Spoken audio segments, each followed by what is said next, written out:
Oke, assalamualaikum guys, kembali lagi dengan saya di channel BOG Asli.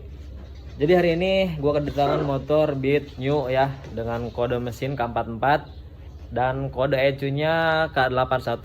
Sebelumnya motor ini udah diponis ECU-nya jebol dari bengkel sebelah ya.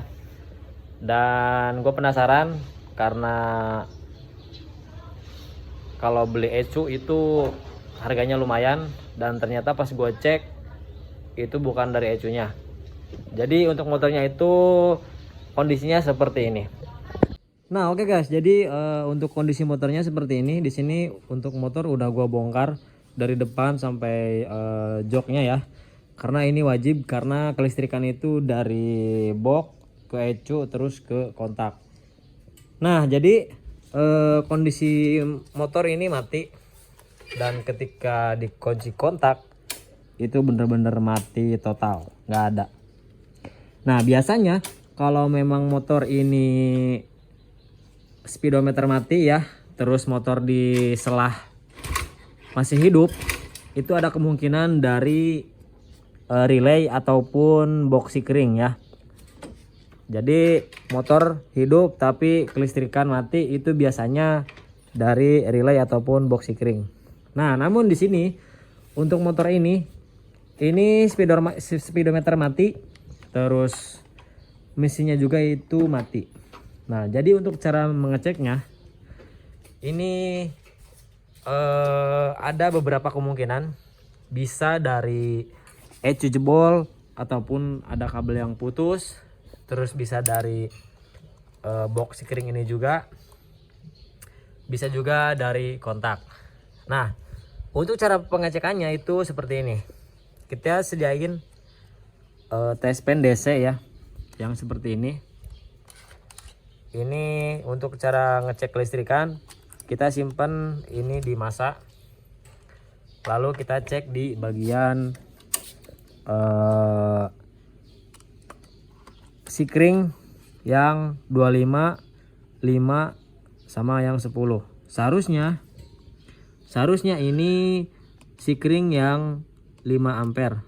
Cuman berhubung di sini udah ada yang 10, nanti gua ganti. Yang penting ini untuk pengecekannya ada dulu aja ya. Nah, oke, di sini untuk sikring 25 ampere ini ada ya. Ini yang standby. Ini kelistrikan yang standby itu harus ada semua. Jadi dari ketiga sikring ini semuanya ada. Kalau yang ini itu setelah motor hidup, ini baru harus nyala semua gitu. Kalau yang ini meskipun kunci kontak off ya, ini harus hidup. Nah, setelah mengecek ini semua ada, berarti dari jalur ini aman ya. Lalu kita lihat ke bagian bawah box sikring. Di sini ada kabel yang berwarna merah leres hitam, merah leres putih nih. Ini yang merah leres putih ini kalian tinggal cek aja. Jadi tinggal masukin tes pen ke bagian kabel merah leres putih ya. Berhubung di sini gua susah karena tangannya pegang HP, jadi kalian coba cek kabel yang merah leres putih ini harus ada arusnya.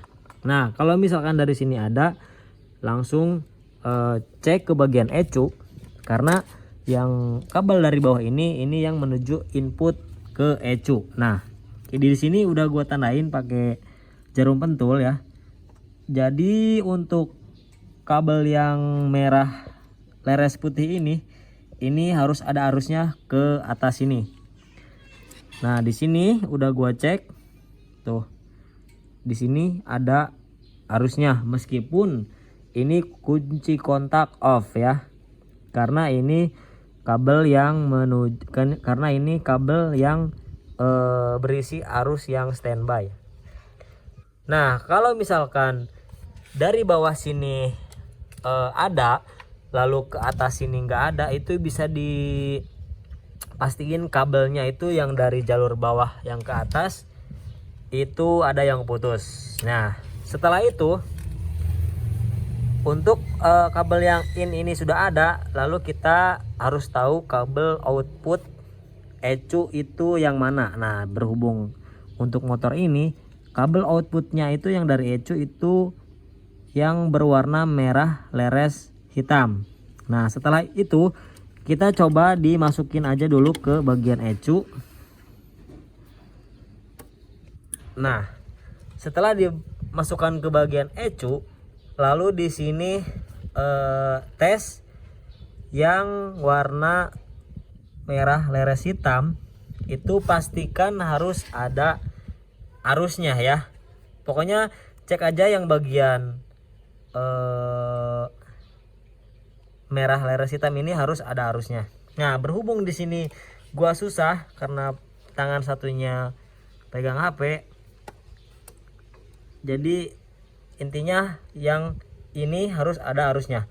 Kalau misalkan yang warna merah leres hitam ini enggak ada arusnya, itu bisa dipastikan ECU-nya jebol. Nah, setelah itu kalau misalkan dari kabel merah leres hitam ini ada, pastikan harus menuju ke kunci kontak. Nah, karena yang dari output itu kabelnya itu menuju ke sini.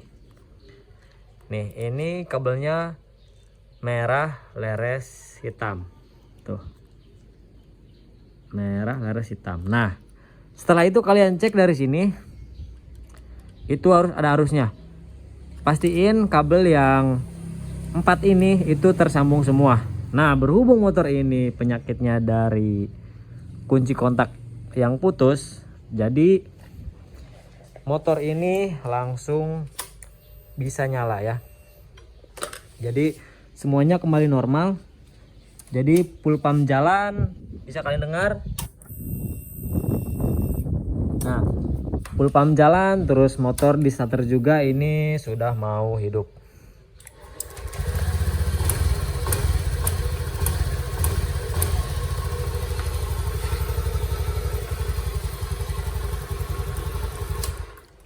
Nah, oke guys, jadi untuk cara mengecek ECU yang jebol atau tidak itu kalian bisa lakukan seperti itu ya. Jadi cek dari aki terus ke box, dari box itu yang kabel warna merah leres putih yang menuju ke ECU, yang kabel inputnya ini pastiin harus ada arus, terus kabel yang output yang merah leres hitam ini juga harus ada arus. Terus cek juga di bagian kontak. Jadi pokoknya seperti itu untuk cara pengecekan kelistrikan bit K44 atau bit new. Nah, oke guys, jadi mungkin untuk di video kali ini cukup sekian ya. Semoga dapat membantu dan semoga bermanfaat buat kalian ya. Jadi untuk di video kali ini kita cukup di sini. Sebelumnya jangan lupa like, comment, share dan juga subscribe. Sampai jumpa di video selanjutnya. Terima kasih.